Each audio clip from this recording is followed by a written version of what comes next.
Hello everyone, welcome to my channel Biology with मानवी Bioverse, जहां हम रोज डिस्कस करते हैं अपनी जो बायोलॉजी की बुक्स है 11th क्लास के एनसीईआरटी है उसको अपन रोज डिस्कस करते हैं।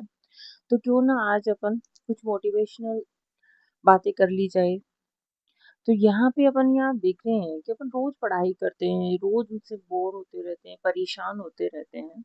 तो कुछ चीजें हैं जिन्हें आज अपन देखते हैं। चलिए, कभी कभी क्या होता है कि बुक खोलते ही लगता है कि इतना सब पढ़ रहे हैं, मैं कैसे कर पाऊंगा या फिर कर पाऊंगी। कभी कभी नंबर भी कम आते हैं, कभी दूसरों से अपनी तुलना भी होती है, और कभी कभी तो ये लगता है कि शायद सफल नहीं हो पाएंगे। ये जो डाउनफॉल वाला टाइम है, ये एवरी स्टूडेंट की लाइफ में आता ही है।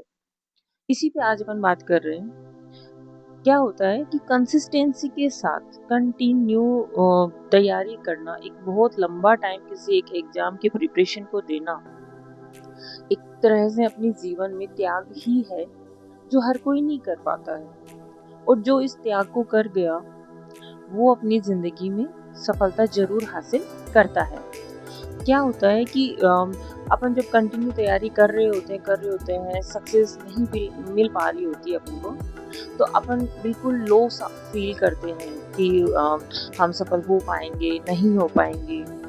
इन दैट केस हमारा फ्यूचर क्या है, फ्यूचर की चिंता में अपन जो अपनी आज का जो टाइम है, अपनी जो तैयारी का टाइम है, वो भी कहीं ना कहीं अपन वेस्ट करते जाते हैं।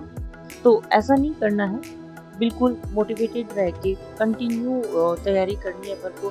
जैसे अपन अपने चैनल पे जैसे फर्स्ट ग्रेड की आरपीएससी फर्स्ट ग्रेड की तैयारी कर रहे हैं, तो ये तो है नहीं कि ये कोई 2 महीने की तैयारी है या फिर 6 महीने की तैयारी है। ठीक है, हाँ, मैं ये नहीं कह रही कि आप 6 महीने में क्रैक नहीं कर पाओगे। हाँ, आप जरूर कर सकते हैं। क्यों नहीं कर पाओगी? अगर आपके लंबे टाइम से आप अपनी ही स्टडी के साथ जुड़े हुए हैं तो आप जरूर कर सकते हैं। 2 महीने में भी कर सकते हैं करने वाले। अगर किसी का पोटेंशियल है तो वो 4 महीने में भी कंप्लीट करेगा। किसी का थोड़ा कम पोटेंशियल है तो उसको 6 महीने लग जाते हैं, और कभी कभी किसी को लंबा टाइम भी लगता है। वो सबकी अपनी अपनी पोटेंशियल की बात होती है। ठीक है, लेकिन क्या होता है कि कंसिस्टेंसी के साथ अपन को कंटिन्यू लगे रहना है, तैयारी करते रहना है, छोड़ना नहीं है। जो अपनी इतने सालों की मेहनत है उसको छोड़ना नहीं है। जब तक सफलता हासिल नहीं हो जाती, चाहे आप वो किसी भी वे में हो, आप चाहे फर्स्ट ग्रेड की टीचर बनना चाह रहे हो, चाहे आप थर्ड ग्रेड की टीचर बनना चाह रहे हो, या फिर आपका कोई और अदर फील्ड है, आप उसमें आप अच्छा करना चाह रहे हो, लेकिन उसमें भी आपको कंटिन्यू मेहनत तो करनी पड़ेगी। ठीक है, मेहनत अगर अपन नहीं करेंगे, आज अपन एक काम किया फिर उसको छोड़ दिया, फिर अपन दूसरा काम करने में लग रहे हैं, तो ऐसा करने से क्या होता है कि अपन कहीं से भी कोई भी सफलता हासिल नहीं कर पाते हैं। इसलिए अपन को एक ही नीश अपना पकड़ना है, उसी में कंटिन्यू अपन को अपनी तैयारी करनी है, अपनी मेहनत करनी है, और अपना जो 100% है वो अपन को जरूर देना है इसके अंदर। ठीक है, लेकिन क्या होता है कि सफल वही नहीं होता है जो कभी गिरता नहीं है। सफल वो इंसान होता है जो हर बार गिरता है, फिर खड़ा होता है, फिर गिरता है, फिर खड़ा होता है, लेकिन हर दिन कल से थोड़ा बेहतर बनता है। हर दिन एक कदम आगे बढ़ना होता है अपन को। हर अपना जो पिछला कदम है वो मतलब यूं कहो कि जो अपना आगे का जो कदम है वो पिछले से बेहतर ही होना चाहिए। आज अपन ने थोड़ा टॉपिक कवर किया तो नेक्स्ट डे अपन को उसमें थोड़ा ऐड ही करना है, उसमें कम नहीं होना है अपन को। ठीक है, अपना सपना जितना बड़ा होगा ना, तो मेहनत भी उतनी ही बड़ी करनी पड़ेगी अपन को, लेकिन हमें ये विश्वास रखना होगा कि हमारी जो आज की मेहनत है वही हमारी क्या होती है कि कल की पहचान बनती है। आज अपन ने जो मेहनत कर ली, तो वो अपनी कल की जो अपनी जो कामयाबी है वो अपनी पहचान बनेगी, अपने यूं कहें कि माता पिता की पहचान बनेगी, अपने पूरे परिवार की पहचान बनेगी। और अगर अपन बहुत आगे अच्छा कर पा रहे हैं तो अपन एक समाज की अच्छी पहचान बना सकते हैं, समाज में अपनी अच्छी पहचान बना सकते हैं, अपन अपनी सोसाइटी में अपनी अच्छी पहचान बना सकते हैं।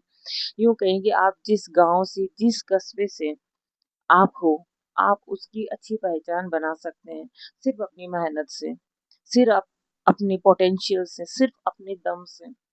ठीक है, तो क्या होता है कि रुकना नहीं है, मेहनत करते रहना है। समय जरूर बदलता है, इवन यूं कहें कि समय बड़ा बलवान होता है।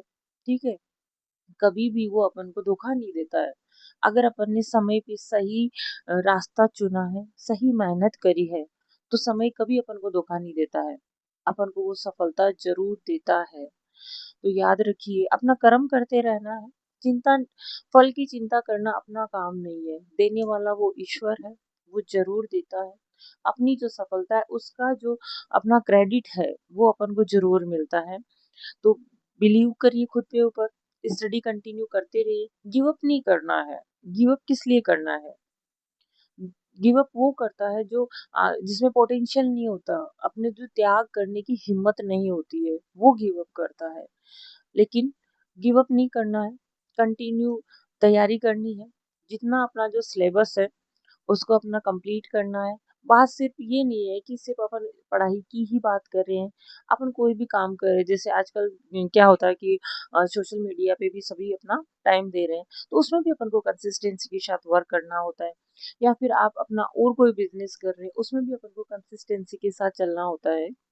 और अपना चैनल है बायोलॉजी का, तो बायोलॉजी में तो आपको अच्छे से पता ही है कि कंसिस्टेंसी के साथ तैयारी तो करनी पड़ेगी। एवं फर्स्ट ग्रेड का जो सिलेबस है उसको कवर करने के लिए तो एक अपन को लंबा टाइम भी चाहिए, कंसिस्टेंसी भी चाहिए, और साथ ही साथ आपका धैर्य भी चाहिए। जो अपना सिलेबस है उसको पॉइंट टू पॉइंट कवर करने के लिए अपन को टाइम तो देना पड़ेगा, त्याग भी करना पड़ेगा, खुद की नींद भी गंवानी पड़ेगी। ऐसा नहीं है कि जो सोते हैं उनको सब कुछ मिल जाता है। तो नींद तो अपनी त्याग करनी पड़ेगी अपन को। तो इसी तरह कहने का मतलब ये है कि त्याग से डरना नहीं है। जो त्याग करता है उसी को सफलता मिलती है। त्याग किसने नहीं किया? अपन बात करें कृष्ण की, कृष्ण के जीवन में कितना संघर्ष था। ठीक है, तो अपन उनके जीवन से बहुत कुछ सीखने को मिलता है अपन को। और क्या कुछ नहीं छूटता। जैसे एक स्टूडेंट की लाइफ होती है, वो त्याग की ही तो होती है। अपन पढ़ाई करने के लिए अपन अपना घर छोड़ते हैं, अपना गांव छोड़ते हैं। कहाँ अपन अलग कमरे लेके रह रहे हैं, पढ़ाई कर रहे हैं, तो वो एक तरह से त्याग ही तो है। अपन अपने माता पिता से दूर है, अपने कंफर्ट जोन से अपन दूर हैं, और वहां रह के अपन पढ़ाई कर रहे हैं, तो वो त्याग ही तो है। और कृष्ण के जीवन से ही हम त्याग करना सीखते हैं। तो कृष्ण तो हमेशा अपन को यही सिखाते हैं कि जब त्याग करोगे तो फल की चिंता करने की आवश्यकता नहीं है। फल तो अपने आप मिल ही जाता है, बट त्याग करना हर किसी के बस की बात नहीं होती है। उस त्याग को करने की हिम्मत होनी चाहिए। अंदर यूँ हिम्मत होनी चाहिए कि हाँ, मैं ये चीज़ हासिल कर सकता हूँ, और इसके लिए जितनी भी जो मुश्किलें आएगी रास्ते में, उनका मैं सामना करूँगा, उनका मैं सामना करते हुए मैं आगे बढ़ूँगा। तो ये हिम्मत तो अपन को रखनी होगी। साथ ही साथ जब तक अपना एग्ज़ाम नहीं होता है, धैर्य बनाए रखें। डाउनफॉल में भी अपना धैर्य बनाए रखें। पैशेंस बहुत ज़रूरी है जीवन में। जीवन जीने के लिए पैशेंस ज़रूरी है। ये नहीं कि सिर्फ़ एक किसी एग्ज़ाम को क्रैक करने के लिए अपन को पैशेंस ज़रूरी है। इस जीवन को जीने के लिए भी अपन को पैशेंस ज़रूरी है। जीवन में कई बार ऐसे-ऐसे हालात आ जाते हैं, जब अपन को लगता है कि अब कुछ नहीं हो सकता, अब कुछ हो ही नहीं सकता है, कुछ नहीं कर पाएँगे। तब अपन को क्या करना है कि बस भगवान का नाम लेना, सब कुछ उन पे छोड़ देना और अपना कर्म करते रहना है। जैसे अपन पढ़ाई कर रहे हैं, तो ये छोड़ दो कि अगर सिलेक्शन नहीं हुआ तो मैं क्या करूँगा या फिर मैं क्या करूँगी, ठीक है? ख़ास तौर से लड़कियों के क्या होता है कि ये एक टाइम लिमिट होता है, जिनका शादी नहीं हुई है वो उनके यूँ रहता है कि शादी हो जाएगी, फिर पढ़ाई नहीं होगी। तो उस स्ट्रेस में क्या होता है कि जो आज हमें टाइम मिल रहा है, वो भी अपन नहीं पढ़ पा रहे, उसका भी अपन अच्छे से यूज़ नहीं ले पाते हैं। तो इस तरह की जो अपन जो डिप्रेशन वाली चीज़ें हैं वो अपन सोचते हैं, उससे क्या होता है अपना टाइम वेस्ट ही होता है। जो जितना टाइम मिला है उसको अच्छे से यूज़ करना है। साथ ही साथ पेशेंस के साथ अच्छे से अपनी तैयारी करनी है। मोटिवेटेड रहिए। जितनी अपना जो तैयारी का टाइम होता है उसमें मोटिवेटेड रहना बहुत ज़रूरी है।